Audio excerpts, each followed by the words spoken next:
And where do you live, Andy? 10 Munsell Street, Hoosick Falls. Okay, now we're talking about the service, and you've had a big service record, and let's talk about it. Would you first tell us, before you went to the service, tell us a little about your life in Hoosick Falls. Well, I was born and raised in East Hoosick. I attended schools in Hoosick Falls, and at the time I went into the service, I was going to the Hoosick Falls High School. I see. And when did you enter the service? In 1945. I don't remember the exact date. Yeah, but it was in 45. Yeah. And did you get drafted or did you enlist? I was drafted into the Army and left from Albany, New York. Right. And then what happened? Then I went to Camp Wheeler in Macon, Georgia. I see. And I was there a couple of months, and that's all your training was then. And then I was sent home for 10 days. And then I was posted for overseas duty from Camp Pickett, Virginia. And while at Camp Pickett, Virginia, I met First Lieutenant Howard Haynes and his wife. Oh. And the Hayneses invited me to a Sunday dinner, and around midnight on Saturday, we shipped out for Europe. I see. So I missed dinner. I see. But you were on troop transport and you went into England. No, I went into Le Havre, France. Le Havre, France. Into what they, a replacement depot, which was into cigarette camps. Each camp was named after an American cigarette. Nowadays that would be against the law. But I was in Camp Herbert Tarleton. And after that I was... what was the purpose of these camps? Well, we were replacements for the units that were already there. I mean, when you went in 45, was this before the armistice, before the... Oh, yes, yes. I see. There was still fighting all over the place. I see. So, all right, so you were in a replacement camp to fill in on the infantry in different places, right? Yeah, and I was sent to H Company, 310th Infantry, 78th Division. Where were they at the time? They were somewhere around the Elbe River. I see. And we were sent almost immediately after I got there into Berlin, Germany to replace the 82nd Airborne Division. See, so the Berlin had fallen, and you were going in as keepers of the Berlin. We were going in there as the occupying forces, part of them. I see. Now you showed me some orders you had, and they were in Russian. Yeah. And give us a reason why they were in Russian. Well, Berlin was surrounded by the Russians, and everybody thinks this is out of the ordinary, but everything you did, you travel, everything, you had to have permission from the Russians. So therefore, these are orders for me to travel, and they're written in Russian. I see. I couldn't read them, but I could tell they were mine because my Army serial number's on them. I see. And that's how, in order to travel, you had to, if they stopped you, you had to show Yes.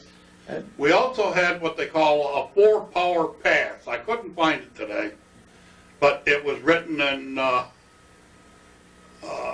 French, English, German, and Russian. I see. And we had to carry that at all times.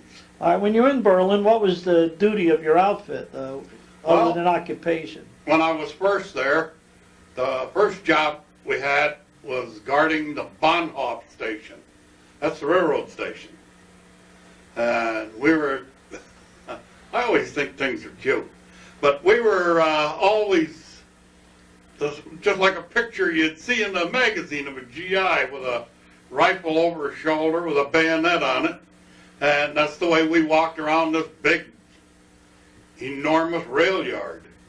And our job was to keep people from blowing things up and from stealing out of the boxcars that were there. I see. All right, how long did you do that for, Ann?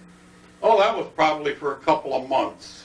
All right, then what happened? Then I went back to the company, after which I was assigned to a Russian prisoner of war camp. And what this was, we repatriated Germans that had been captured by the Russians. And we would process their paperwork, check on their background, and then send them to Frankfurt or wherever they were supposed to go. They were German soldiers and civilians that were captured by the Russians. I see. And okay, so you had an interpreter there to help you out, and Yeah. and you did that for how long? Well, each one of these assignments was for 2 or 3 months. I see, 2 or 3 months. And then they'd rotate you All right, where'd you rotate next?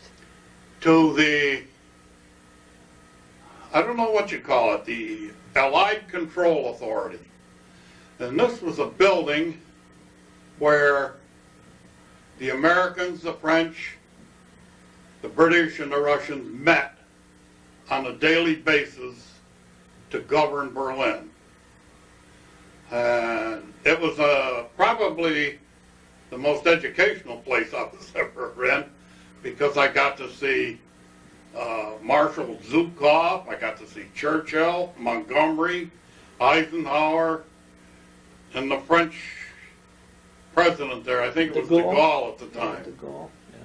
And you were in the same position. You had carried a gun. You were a guard. Is that it? Yeah, just a guard at the great place. The infantry troops did most of the guarding. I see. The military police were there. In fact, George Scott from Hoosick Falls was a military policeman there. I tried to get to see him, but he was always out. I see. All right, so then where did you rotate next? You worked at this building? And well, then, let's see, I rotated to guarding General Eisenhower's headquarters and the headquarters for, I guess you'd call it the political people that came from the United States to govern Germany. And that was only a 2-month stint there. I see. But then I took and I was assigned to the Autobahn Patrol.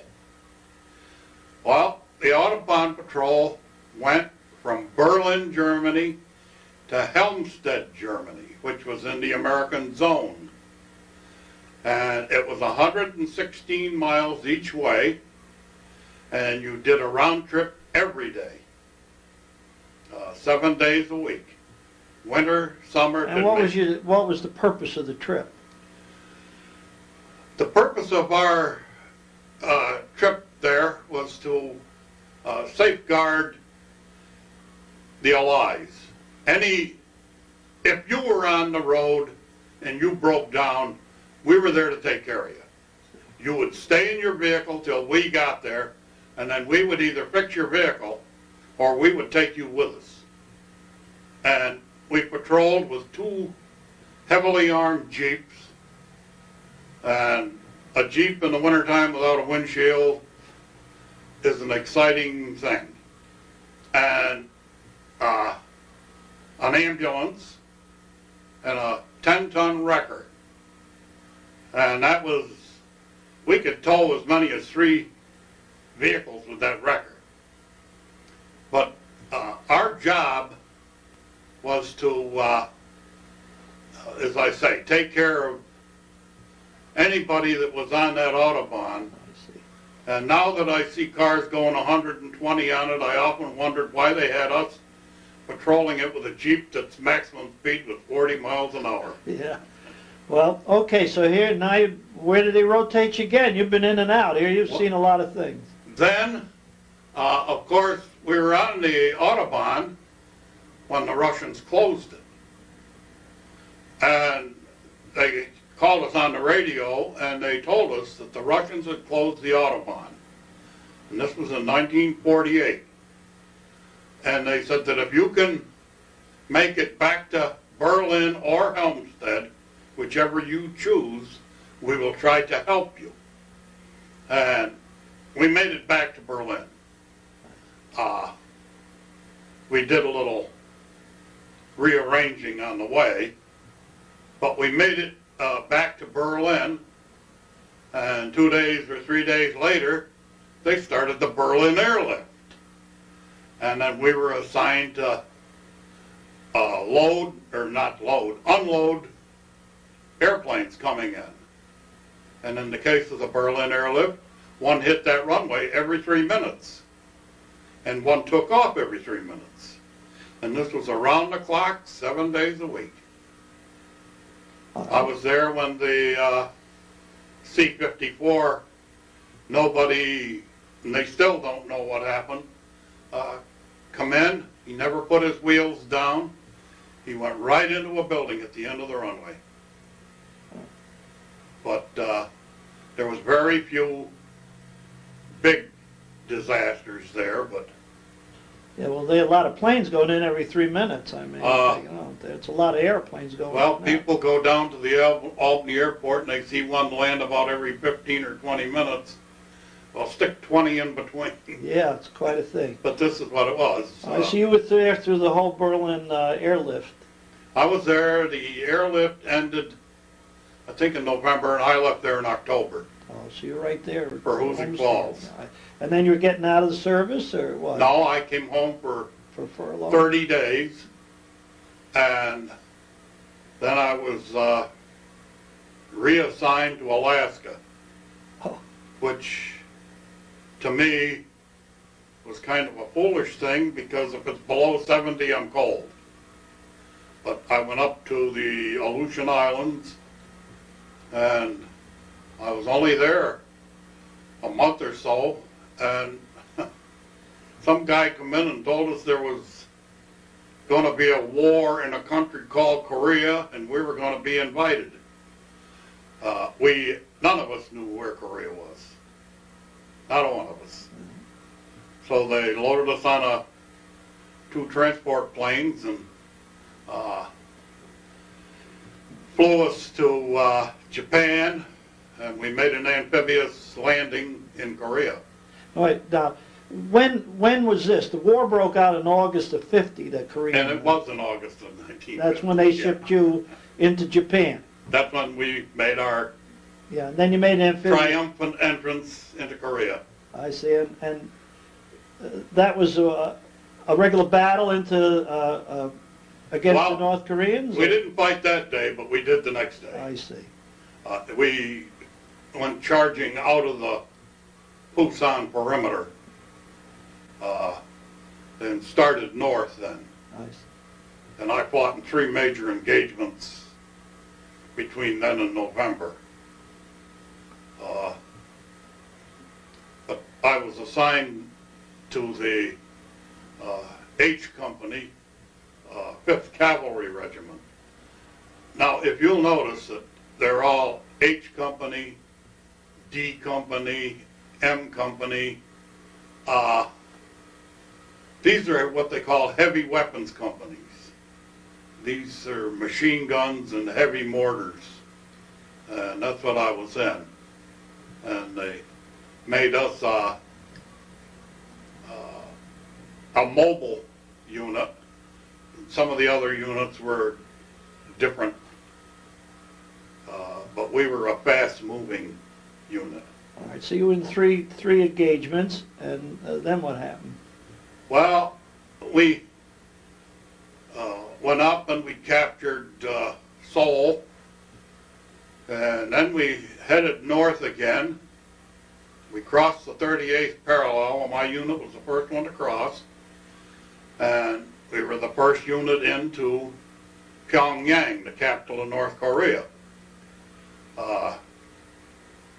From there we went north and to the Yellow River, and there was a bridge across it, and we weren't allowed to fire on that bridge for political reasons, I guess. But on November 28th, at about 5 o'clock in the morning, the bugles started blowing and the whistles, and the Chinese came across that bridge. And there was no way we could fight a battle like that. Because what it looked like to me, and people probably think I'm crazy, it looked like Times Square on New Year's Eve. They were packed so tight trying to get across that bridge and get to us that that's what it looked like to me. And we were fired until we practically ran out of ammunition, and then we started to fall back, and at 12:30 that day I was severely wounded, and some of my friends threw me in the back of a 2.5-ton truck, and it wasn't that day nor the next, but the following day, 2 days later, I got to an aid station. It was the 25th Division aid station, and they left a pistol with me, and we fought a pretty good engagement right there in that aid station. And then the 25th Division moved me out of there to a highway somewhere. I don't know where, but I was picked up by the Greek Air Force and flown to, I believe it was down near Seoul someplace, to a hospital, and they said they couldn't do anything for me. So they flew me to Japan. And the doctor in Japan told me, he was in 361st Station Hospital in Tokyo, told me that they were going to fly me out immediately to Hawaii because I had lost a lot of blood, and there was no way they could repair me there. And with that, they flew me to Hawaii. I see. Was it a shrapnel or was it a gun? Oh, no, machine gun. Machine hit gun. me. I see. And a machine gun, not just one hit you, but yeah, a number of them. All right. So now they took you to Hawaii. Is that what you said? Yeah, they took me to Tripler General Hospital in Honolulu, Hawaii. I don't remember the place. Yeah. How long were you there? I mean, how long did it take to get you They back? operated on me there. I see. And they shipped me out, I'd say 3 days later on a hospital plane to Brooks Medical Center Oh, Brooks. in San Antonio, Texas. Yeah, that's a big one. I never even heard of it. Yeah, that's where the medical corps, that's where they train Yeah. people at Brooks. But while I was there, and I never, of course I was in pretty tough shape and I never would have given it a thought, but I would like to have had a copy because a colonel came in and I remember him standing at the bottom of the bed, and he read a letter that said, by order of the President of the United States, you are to be flown as close to home as possible immediately. And I figured, they'll do it someday. And they took me right out that day, and they put me on the biggest airplane I ever seen in my life. And I was the only patient on board. They had a doctor and a nurse and 2 corpsmen on there. And they flew me to Westover Field, Massachusetts. Huh. And at Westover Field, it was the first time I had ever seen a helicopter up close. And they put me in the glass bubble outdoors, and they flew me to Morphy Army Hospital in Waltham, Massachusetts. And that's where I stayed for, I'd say 3 or 4 months. And eventually, they wanted me to get so I could walk and do other things, so they sent me to Fort Benning, Georgia for the winter. And then from there I was sent to Valley Forge Army Hospital where all the surgical work was done. I was in the hospital for a total of 2 years and 3 months. 2 years, 3. But I've known you for quite a while now, Yeah. Andy, and you can get around well. And Yeah, and you go around. but it's, just recently I was down to the Veterans Administration Hospital in Albany,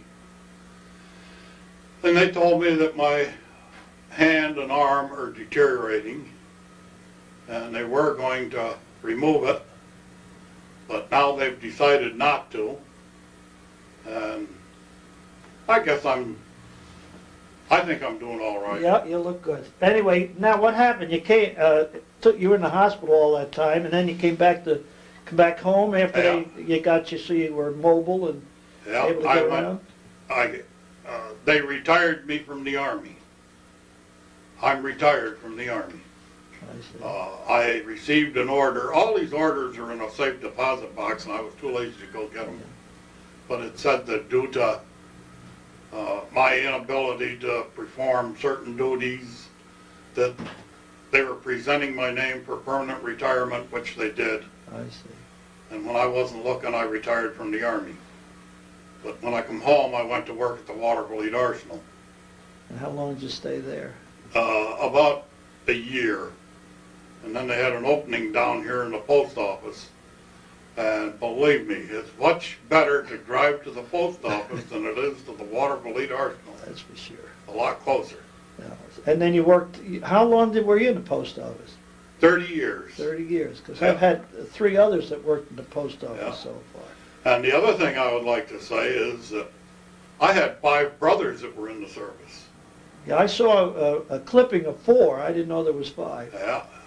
Earl served in Europe. At one time, there was 5 of us in Europe. Earl, my oldest brother, who's deceased, was in the 29th Division. He made the D-Day and landing. My brother Bob, who's also deceased, was in the 26th Division, and he made the landing in southern France. John was with the 144th Ordnance Company, and he was in France. Marcus was in Europe with the 97th Division, and they're the only division in the country that was taken out of Europe and sent to the Pacific, and he served over there, and he was teaching school in Cato Meridian Central School, someplace in New York, and they gave him 2 hours to get to Rome Air Force Base, and he went to Korea. Oh, So he's one of the few people who fought in Europe, the Asiatic Pacific Theater, and Korea. your brother Marcus. Yeah. Is he alive or is Huh? deceased? Is Marcus alive? Yeah. He's retired from the University of Southern California and lives in California. I see. And then there's Bill. We don't talk about Bill. He was a military policeman down in New York City. And if you have a brother that's a military policeman, you don't talk about him. Oh, is that the way it goes? Look, you brought some your ribbons there. I'd like to zoom in on them and you explain them if you Well, I would. don't All right? know if you can see that. Yeah. Well, no, I don't know if I'll be able to see No, that. that's all right. But let That's me a- zoom in and all right, just to tell what it is. Point to where your This is a copy of orders sending me, I guess, home. But I'm the second one down on the list. It is written totally in Russian, and we had to have these to travel at all. I got it now. Okay, Andy. Get your thing there. Now, I sent to the Department of Defense to ask them if I'd gotten any medals, and this is what they sent me. Okay, now I got it good. Could you explain them if you would, Andy? And Okay, the top one is the Combat Infantry Badge, and there's only one way you can get that, and that's to be in combat. The second one down is the Expert Infantry Badge, and that's a test you take. And now the first ribbon is a Bronze Star Medal with a V device and oak leaf cluster. That means I got it twice. The next one is the Purple Heart. The next one is the Good Conduct Medal. I don't know how I got that. The second row is the American Campaign, the European Campaign, and the World War II Victory Medal. The next one is the Occupation Medal with Plane, which was for the Berlin Airlift. And the medal, or the next ribbon, is the Medal for Humane Action. That's for the Berlin Airlift. The next one is National Defense. The third row is, let's see, one, two, Fourth row. Fourth row is the Korean Service Medal with 3 stars. That means 3 major engagements. The next one is the United Nations Medal. And then we rescued some people one time, and I got the Humanitarian Service Award. And the last row is the Army Service Ribbon, the Overseas Service Ribbon, and the New York State Conspicuous Service Medal. The 3 that are in gold frames, one is the Presidential Unit Citation, the next one, the red one, is the Meritorious Unit Citation, and the third one is the Korean Presidential Unit Citation, and the last 2 are the Belgium and French Croix de Guerres, which were given to all members of a unit. And my unit got it, so I got them home. Well, that's great. Thank you. That's interesting. Now, before we call it quits, is there anything you'd like to say about, things you remember, or about Hoosick Falls or anything? They'll go on tape. This is going to be, well, no, we're going to be showing these. So the only person I, believe it or not, ever met from Hoosick Falls was my own brother. Yeah, when did I met my brother John over in Europe. But out of all the people from Hoosick Falls wandering around the world, I never met a one. I see. And that's almost strange because I thought, sure, I'd meet a lot of people.